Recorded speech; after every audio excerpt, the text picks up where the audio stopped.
नमस्कार दोस्तों इस नए वीडियो में आपका हार्दिक स्वागत है।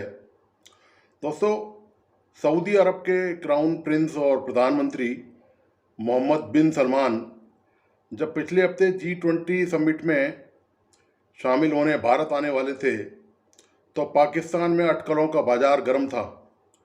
सोशल मीडिया पर वहाँ के पत्रकार और पूर्व डिप्लोमेट लिख रहे थे कि सऊदी क्राउन प्रिंस भारत जाने से पहले कुछ घंटों के लिए पाकिस्तान भी आएंगे और पाकिस्तान के सेना प्रमुख जनरल आसिम मुनीर से मुलाकात करेंगे। भारत में पाकिस्तान के उच्चायुक्त रहे अब्दुल बासित ने 30 अगस्त को ट्वीट कर कहा था कि मुझे ये जानकर अच्छा लगा कि सऊदी अरब के क्राउन प्रिंस G20 समिट में दिल्ली जाने से पहले इस्लामाबाद आएंगे और अहम बैठक करेंगे। यह बताता है कि दोनों देशों के बीच संबंध कितने गहरे हैं। पाकिस्तान के चर्चित पत्रकार कामरान खान ने भी कुछ इसी तरह ट्वीट कर बताया था कि क्राउन प्रिंस पाकिस्तान आएंगे और अहम निवेश की घोषणा करेंगे। लेकिन सऊदी अरब के क्राउन प्रिंस न तो दिल्ली आते वक्त पाकिस्तान गए और न ही दिल्ली से जाते वक्त पाकिस्तान गए। 11 सितंबर को मोहम्मद बिन सलमान नई दिल्ली से सीधे ओमान पहुंचे। जब क्राउन प्रिंस पाकिस्तान नहीं गए और भारत के साथ सऊदी अरब के कई अहम द्विपक्षीय समझौते हुए तो कामरान खान ने ट्विटर पर एक भावुक पोस्ट लिखी। कामरान खान ने नई दिल्ली में पीएम मोदी और सऊदी क्राउन प्रिंस की मुलाकात का एक वीडियो क्लिप पोस्ट किया है।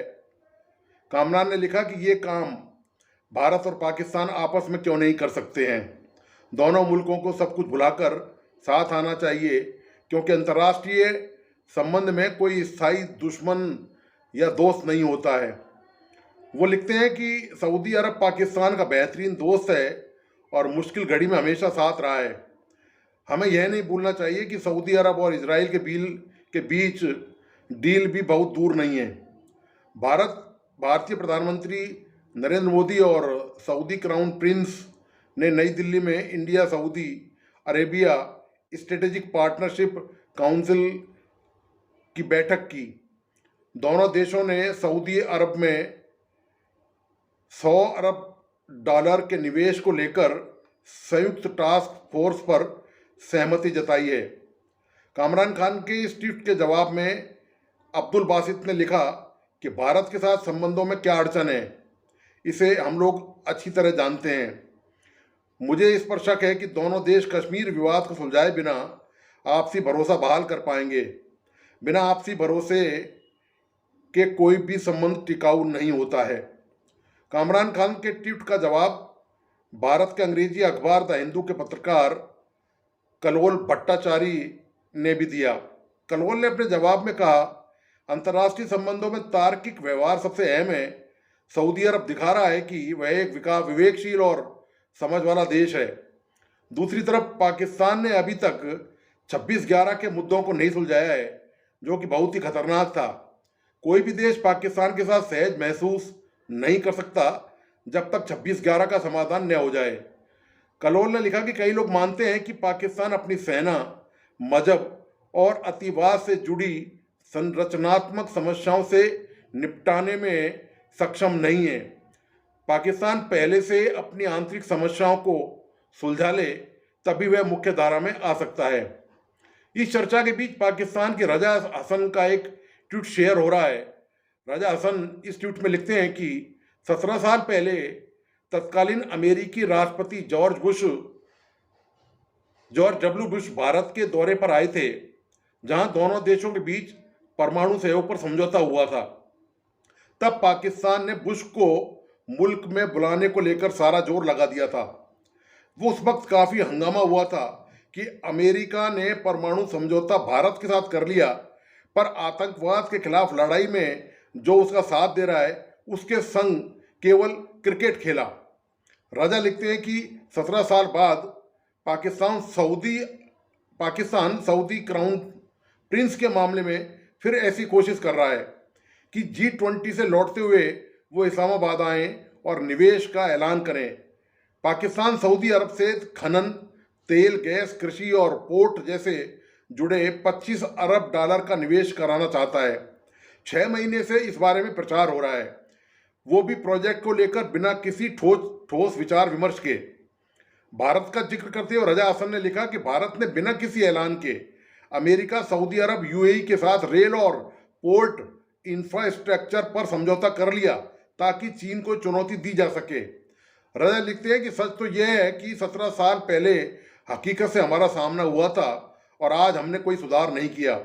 2 दशक बाद भी हम आर्थिक चुनौतियों और असुरक्षा से जूझते हुए और अंधेरे में चले गए हैं। पर क्या ये पल पाकिस्तान की आंख खोलने का काम करेगा? वक्त ही बताएगा। इस ट्वीट को शेयर करते हुए वॉल स्ट्रीट जर्नल के समकार सदानंद धुमे लिखते हैं, नई हकीकत का सामना करते हुए क्या पाकिस्तान खुद की डिप्लोमेसी और विदेश नीति को बेहतर करने का कोई रास्ता खोज सकता है? अगर पाकिस्तान की किस्मत अच्छी हुई तो उसके नेता इस वक्त का इस्तेमाल आत्ममंथन के लिए करेंगे ताकि बदलाव लाया जा सके। यूएई, सऊदी अरब, बांग्लादेश से सबक लिए जा सकते हैं। ऐसा नहीं किया तो नीचे गिरना जारी रहेगा।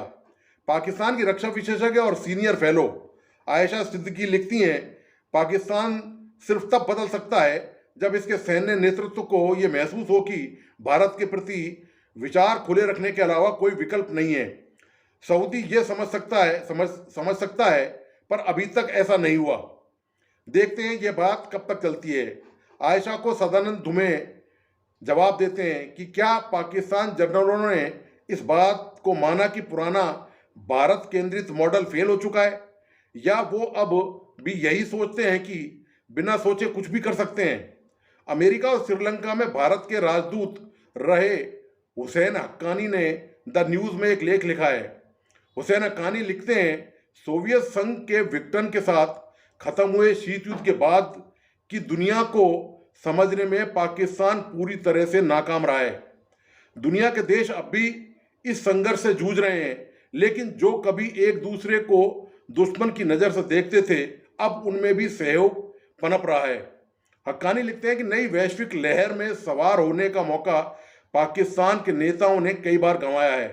1950 से 1980 तक अमेरिका का सहयोगी होने के नाते पाकिस्तान को फायदा पहुंचाना चाहिए था, खासकर तब जब 2 विश्व युद्धों और शीत युद्ध खत्म होने के बाद के दौर में विश्व व्यवस्था में अमेरिका का दबदबा था।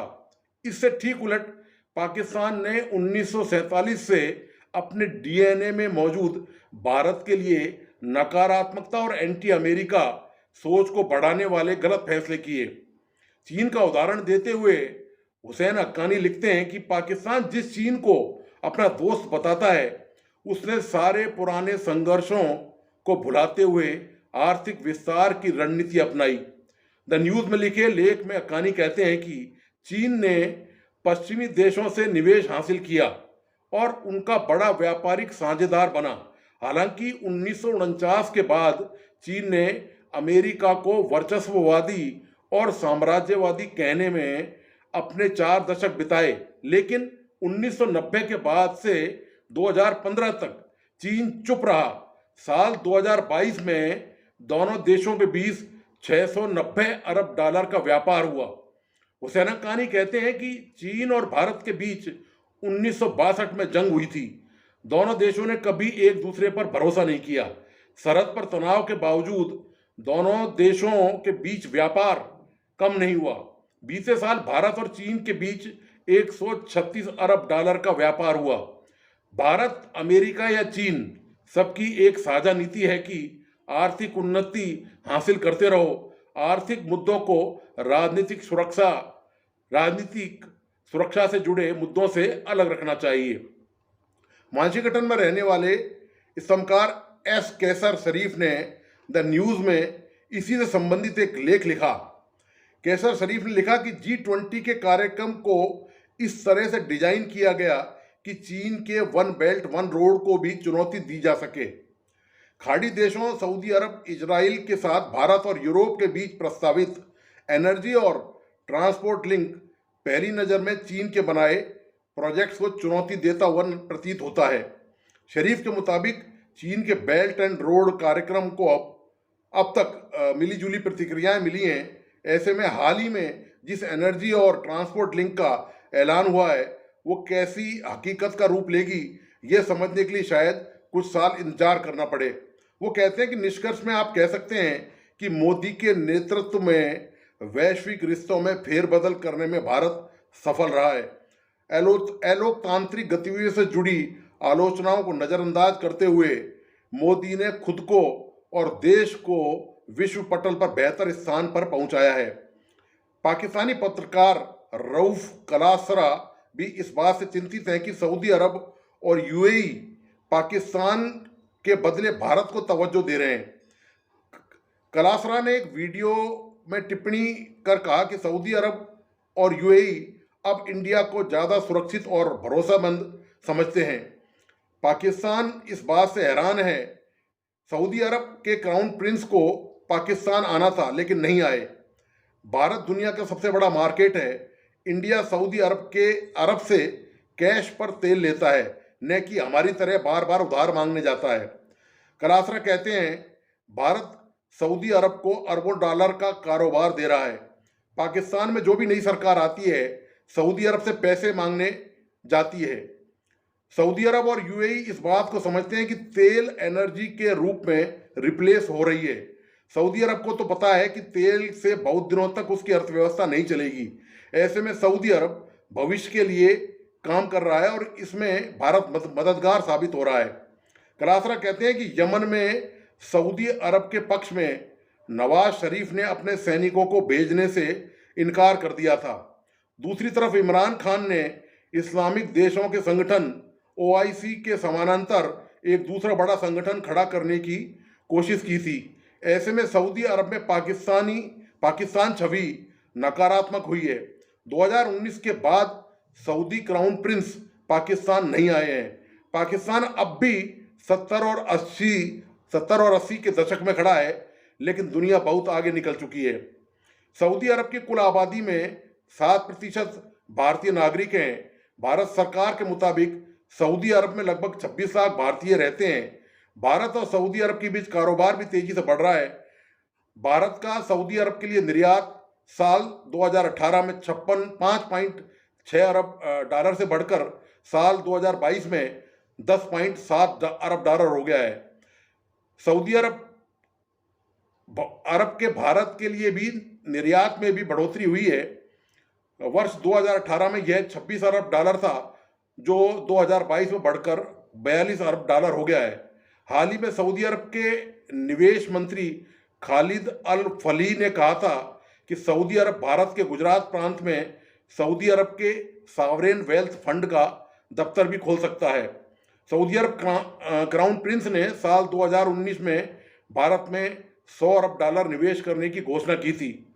तो दोस्तों, क्राउन प्रिंस के पाकिस्तान नहीं आने से पाकिस्तान में जो राजनीतिक तूफान मचा हुआ है, उसी के पत्रकार, उसी के समकार, उसी के जो टीवी जर्नलिस्ट हैं, वो सरकार की बहुत बुरी तरह से खिंचाई कर रहे हैं और सरकार को इस बात के लिए दोषी बना रहे हैं कि पाकिस्तान को जो बर्बादी की तरफ धकेला जा रहा है, उसके लिए वहाँ की जो सत्ता में जो भी वहाँ में जो शासक रहे हैं, चाहे वो शासक जनरल रहे हों या चुने हुए शासक रहे हों, उन्होंने पाकिस्तान को बर्बादी की तरफ धकेल दिया है। और इसका मतलब साफ जाहिर है कि केवल भारत के विरोध पर टिके रहते हुए पाकिस्तान कभी भी तरक्की के रास्ते पर नहीं जा सकता। निश्चित तौर पर सऊदी क्राउन जो है वो उसकी पाकिस्तान में इमेज किसी भगवान या देवता से कम नहीं है। इसके बावजूद भी उन्होंने वहाँ झांक कर नहीं देखा और इसे पाकिस्तान के गाल पर तमाचा ही समझा जाना चाहिए। तो दोस्तों, आपको आज का ये वीडियो कैसा लगा, प्लीज़ अपने लाइक्स और कमेंट्स के साथ इसे ज़रूर शेयर करें और थंबनेल दबाना नहीं भूलें। धन्यवाद, नमस्कार।